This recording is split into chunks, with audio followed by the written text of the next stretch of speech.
Assalamualaikum warahmatullahi wabarakatuh. My name is Esther Novianti and I'm from Group 1. So today I'm going to present the topic about assessing listening. Okay, so in earlier chapters, we already have become familiar and acquainted with some tools for evaluating what is a good task and examine produce for designing a classroom task and explore the complex process of creating different kinds of the task items.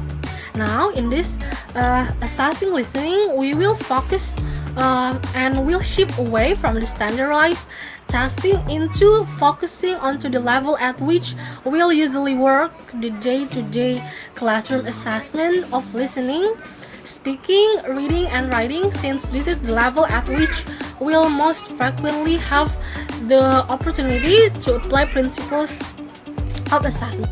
Okay, now we move on to the next part. We are going to talk about observing the performance of the four skills. So before focusing on the listening itself, we must think about the two interacting concepts of performance and observation. All language users perform the acts of listening, speaking, reading, and writing. They of course rely on their underlying competence in order to accomplish this performance.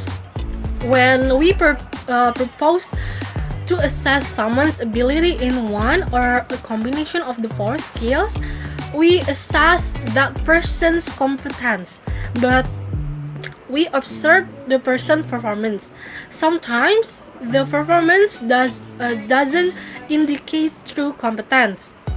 A bad night rest, illness, an emotional distraction, test anxiety, a memory block, or other student-related reliability factors could affect performance, thereby providing an unreliable measure of actual competence.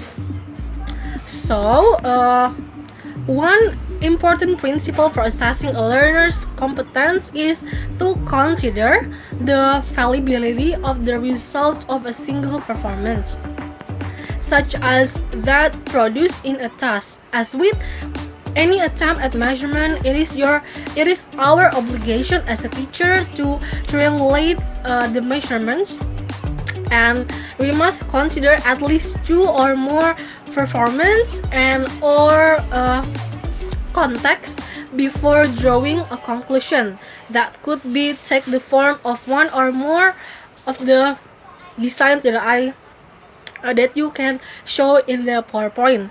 The first one is several tasks that are combined to form an assessment. Second, a single task with multiple tasks to account for learning styles and performance variables. The third, in class and extra class credit work. And the last one is alternative forms of assessment, for example, such as journal, portfolio, conference, observation, self-assessment, and peer assessment.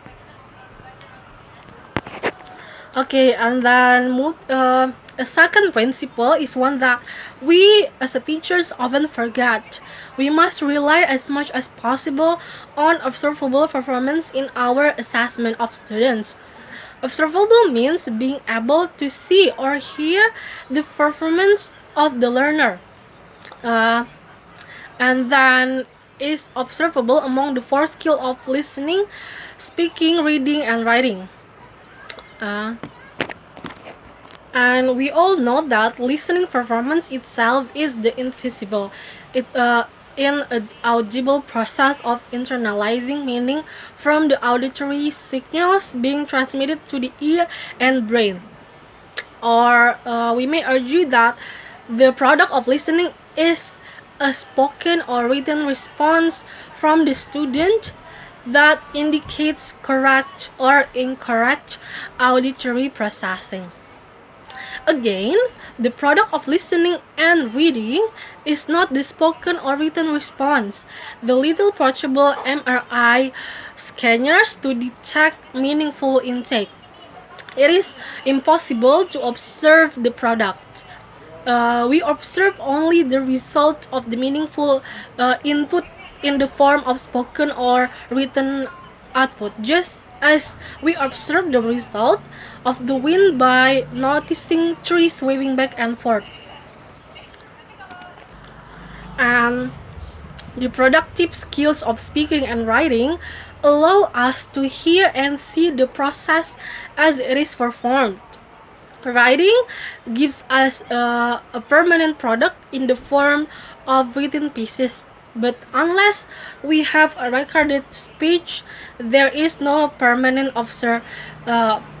observable product for speaking performance, because all those words you just heard have vanished from your perception and have been transformed into meaningful somewhere in your brain.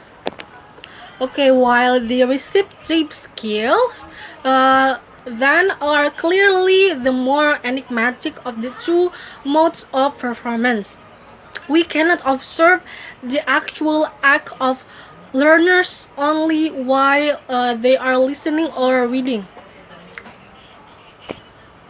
So the upshot is that all assessment of listening and reading must be made on the basis of observing the test taker speaking or writing, and not on the listening or reading itself. So all assessment of receptive performance must be made by inference.